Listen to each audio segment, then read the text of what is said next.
आप सबके बीच में आज लेकर आए हैं जो कि हर वर्ष पूछा जाता है, हास एवं करुण रस। ठीक है दोस्तों, तो ये आपके बीच में हास रस लिखा हूँ। ये देखने में बड़ी बड़ा लग रहा है, लेकिन आपके लिए बहुत ही छोटा होने वाला है। अगर आप इसको एक कहानी की तरह पढ़ेंगे तो आपको पढ़ने में मज़ा भी आएगा, और एग्ज़ाम में इसको जब आप लिखेंगे तो और मज़ा आएगा, बराबर आपको याद रहेगा। जी हाँ दोस्तों, हम ज़्यादा देर न करते हुए अपने इस टॉपिक पर आते हैं। हम सबसे पहले आपको समझाते हैं हास रस क्या होता है। हास, जिसका स्थायी भाव में क्या बताता है, ये हंसी है। इसका स्थायी भाव हंसी होता है। चलिए हम इसको पढ़ते हैं। इसका स्थायी भाव हास है। हास मतलब होता है दोस्तों हंसी, मतलब किसी भी श्लोक को अगर आपको याद हो तो उसका स्थायी भाव होता है हंसी। आइए उसको हम समझते हैं। किसी व्यक्ति के विकृत रूप, आकार, वेशभूषा आदि को देखकर हृदय में जो विनोद का भाव उत्पन्न होता है उसे ही हम हास रस कहते हैं। जी हाँ दोस्तों, किसी भी व्यक्ति को उसकी आकार, वेशभूषा कैसा है, चाल ढंग कैसा है, ये कोई बात कैसे बोल रहा है, उसी के विषय में अगर हम समझेंगे तो अगर हमें हंसी नामक कोई स्थायी भाव उत्पन्न होता है तो वही हमारा हास रस होता है। जी हाँ दोस्तों, आपने एकदम सही सुना।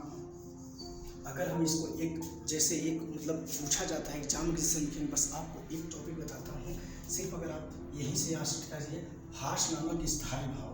हास नामक स्थायी भाव जब विभाव, अनुभाव और संचारी भाव से पुष्ट होता है तब हास नामक की निष्पत्ति होती है। मतलब स्थायी भाव किस तरह होना चाहिए, हास होना चाहिए, अर्थात यह अनुभाव एवं संचारी, अनुभाव, विभाव एवं संचारी भाव को क्या करे, पुष्ट करे, यही हमारा क्या होता है, हास रस। इसका उदाहरण बहुत ही प्यारा मैं ढूंढ कर लाया हूँ दोस्तों आप सबके लिए कि माता ही पिता ही उर्णी भय नीके, माता ही पिता ही उर्णी भय नीके, गुरु ऋण रहा सोच बड़ जी के। ये दो लाइन का सिर्फ उदाहरण है। आप अगर चाहे कॉपी में लिख कर इसको तुरंत याद कर सकते हैं।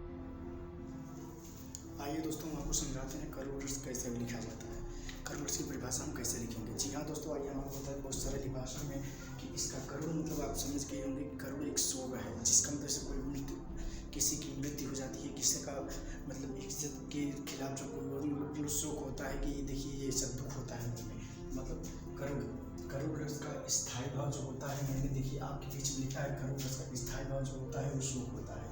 जी हाँ दोस्तों, आपने एकदम बढ़िया सुना, करुण रस का स्थायी भाव शोक होता है। और यही शोक नामक स्थायी भाव, यही शोक नामक स्थायी भाव जब विभाव, अनुभाव और संचारी भाव से संयोग करता है, यही शोक नामक स्थायी भाव जो विभाव, अनुभाव एवं संचारी भाव से संयोग करता है, तो जब इसकी निष्पत्ति होती है तब हमारा करुण रस होता है। जी हाँ दोस्तों, जब इसकी निष्पत्ति होती है तब हमारा करुण रस होता है।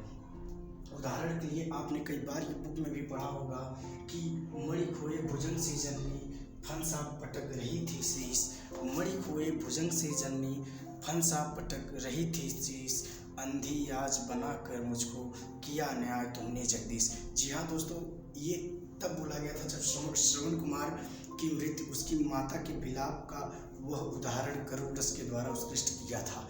जब श्रवण कुमार का मृत्यु हो गया था तो उनकी माता ने ये श्लोक बोला था, मणि खोए भुजंग सी जननी, फंसा पटक रही थी शीश, अंधी आज बना कर मुझको किया न्याय तुमने जगदीश। भगवान से प्रार्थना किया था।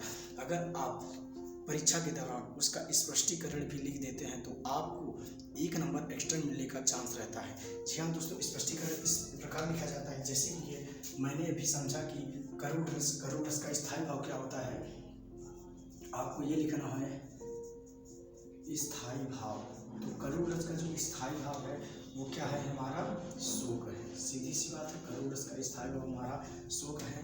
उसके बाद क्या आ गया, अगर आप यही बस लिख देते हैं, स्पष्टीकरण बस 1 लिख देते हैं तो आपको 1 नंबर मिलना तय है। जय हिंद दोस्तों, अगर आपको ये अपने दोस्तों को शेयर करना है तो लाइक शेयर सब्सक्राइब करें। जय हिंद, मिलते हैं अगले वीडियो में।